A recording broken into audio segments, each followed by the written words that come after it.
আসসালামু আলাইকুম। আমি মির নাদিম ফয়সাল আহমেদ লস ভেঞ্চার কনসালটেন্সির পক্ষ থেকে প্রতিদিন বিজনেস রিলেটেড বিভিন্ন টপিকসগুলো নিয়ে আপনাদের সাথে আলোচনা করে থাকি। তারই ধারাবাহিকতায় আজও একটি বিজনেস রিলেটেড টপিকস নিয়ে আলোচনা করব। আশা করছি আপনারা সকলেই ভালো আছেন এবং আপনারা আপনাদের বিজনেস নিয়ে ভালোই সময় কাটাচ্ছেন।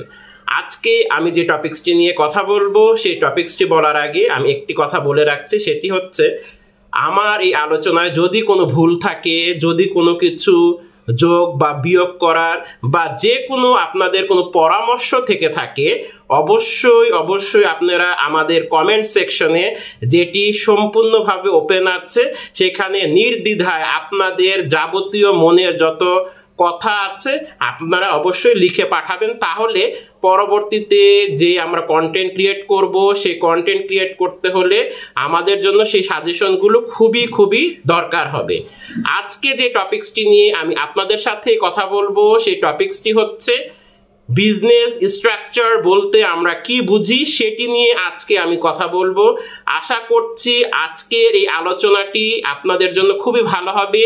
এর আগেও আমি একটি ভিডিও করেছিলাম বিজনেস স্ট্রাকচার নিয়ে, সেটি আমাদের লস ভেঞ্চার ইউটিউব চ্যানেলে দেয়া আছে, সেখান থেকে ভালো করে সে ভিডিওটি দেখে নেবেন। কেননা আজকের এই আলোচনা থেকে আপনারা অনেকে জেনে বুঝে শুনে আপনারা কি করবেন, বিভিন্ন লিমিটেড কোম্পানি অথবা বিভিন্ন সোল প্রোপ্রাইটরশিপ ইত্যাদি ব্যাপারে আপনারা আগ্রহী হয়ে সেগুলো সম্পর্কে জানার আগ্রহ হবে এবং আপনারা যারা বিজনেস করার ইচ্ছা করছেন বা বিজনেস করবেন তারা সে বিজনেসগুলো করার ব্যাপারে ইন্টারেস্টেড হবেন। আমরা জানি একটি বিল্ডিং তৈরি করতে গেলে তার ফাউন্ডেশন লাগে। একটি বিল্ডিং এর ফাউন্ডেশনে আমরা জানি সাব স্ট্রাকচার থাকে, সুপার স্ট্রাকচার থাকে। এছাড়া বিল্ডিংটি যখন উপরের দিকে উঠতে থাকে, বিল্ডিং এর প্রথমে সুন্দরভাবে একটি স্ট্রাকচার দাঁড় করানো হয়ে থাকে। ঠিক তদ্রূপ এরকম একটি বিল্ডিং এ যখন সুন্দর একটি স্ট্রাকচার থাকে তখন সেই বিল্ডিং এর বাকি কাজগুলো খুব সুন্দরভাবে হয়ে যায়। এই স্ট্রাকচার করতে গেলেও কিন্তু বিল্ডিং এর কতগুলো নিয়ম নীতি মেনে অবশ্যই করতে হয়ে থাকে। যেমন বিএনবিসি একটি কোড আছে, সেই কোড মেনটেন করে আমাদের এই বিল্ডিংগুলো কি করতে হয়, দাঁড় করাতে হয়ে থাকে। ঠিক তদ্রূপ বিজনেসের ক্ষেত্রে বিজনেস স্ট্রাকচার বলতে একটি তথ্য আছে যেটির মাধ্যমে আপনি সুন্দরভাবে আপনার বিজনেসটি দাঁড় করাতে পারবেন এবং আপনার বিজনেসটি কিরকম হবে না হবে সেটি একটি নিয়ম নীতির আলোকে সে বিজনেসটি শুরু করতে হয়ে থাকে। এই বিজনেস স্ট্রাকচার বলতে আমরা বুঝি ব্যবসার আইনগত যে কিছু নিয়ম আছে সেটি ফলো করে যখন একটি বিজনেস তৈরি করা হয়ে থাকে বা একটি বিজনেস যখন দাঁড় করানো হয়ে থাকে তখন সেটিকে বিজনেস স্ট্রাকচার বলা হয়ে থাকে। এই বিজনেস স্ট্রাকচার বিভিন্ন ধরনের হয়ে থাকে। প্রথমে আমি যদি বলে থাকি সোল প্রোপ্রাইটরশিপ, যেখানে একজন মাত্র ওনার থাকে, অর্থাৎ আপনি একটি বিজনেস শুরু করলেন, সেখানে অনেকজন ওনারের থেকে একজন ওনার, অর্থাৎ অনেকজন না, একজন কেবলমাত্র যদি বিজনেস শুরু করে থাকে তখন সেটিকে বলবো আমরা সোল প্রোপ্রাইটরশিপ। অর্থাৎ সেই ব্যবসায় একজন মাত্র ওনার থাকবে যিনি পুরো বিজনেসটা সুন্দরভাবে ভালোভাবে বিজনেসটি পরিচালনা করবে এবং সেই বিজনেসটি সুন্দরভাবে রান করবে। এটিকে বলে সোল প্রোপ্রাইটরশিপ। এরপর আছে পার্টনারশিপ। পার্টনারশিপ নিয়ে কিন্তু আমাদের অনেক আলোচনা করা হয়েছে, যেটি আমাদের ইউটিউব চ্যানেল লস ভেঞ্চারে দেয়া আছে।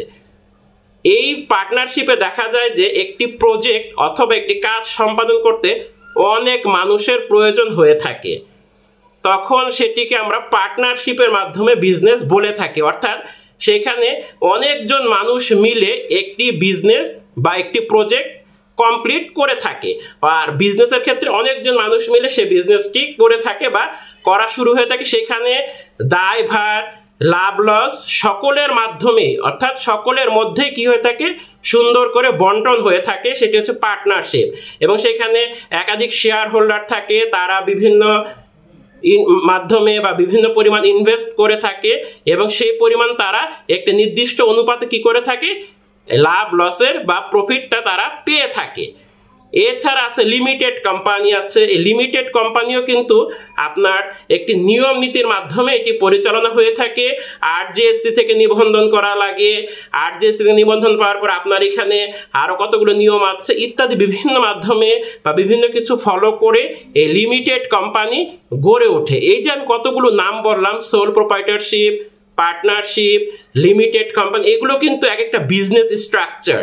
এই স্ট্রাকচারগুলোর উপর বেস করে বিভিন্ন বিজনেস গঠন হয়ে থাকে। এরপরে হচ্ছে লিমিটেড পার্টনারশিপ। এখানে একজন জেনারেল পার্টনার থাকে এবং একজন লিমিটেড পার্টনার থাকে। লিমিটেড পার্টনারশিপ নামও একটি বিজনেস স্ট্রাকচার আছে। এখানে একটি জেনারেল পার্টনার থাকে আর একজন লিমিটেড পার্টনার থাকে। তাহলে আরও আছে, সেগুলো নিয়ে আমরা পরবর্তী ভিডিওতে ইনশাল্লাহ আলোচনা করব। তাহলে এই যে কতগুলো নাম আমি বললাম, এগুলো নিয়ে যদি আপনারা একটু রিসার্চ করেন বা এগুলো নিয়ে যদি একটু আপনারা কাজ করে থাকেন, তাহলে এখান থেকে আপনারা অনেক কিছু জানতে পারবেন, অনেক কিছু শিখতে পারবেন এবং এগুলো আসলে কি কি জিনিস সেগুলো আপনারা ভালো করে বুঝতে পারবেন। এগুলোর মাধ্যমে এক একটি বিজনেস স্ট্রাকচার গঠন হয়ে থাকে। আপনাদের যে কোনো প্রশ্ন, যে কোনো জিজ্ঞাসা আপনারা লস ভেঞ্চার কনসালটেন্সিতে অবশ্যই জিজ্ঞাসা করতে পারবেন। লস ভেঞ্চার কনসালটেন্সি আপনাদের এই প্রশ্ন উত্তরের জন্য সর্বসময় আপনাদের অপেক্ষায় আছে। আজ এই পর্যন্তই। ভালো থাকুন, সুস্থ থাকুন, লস ভেঞ্চার কনসালটেন্সির সাথেই থাকুন। আসসালামু আলাইকুম।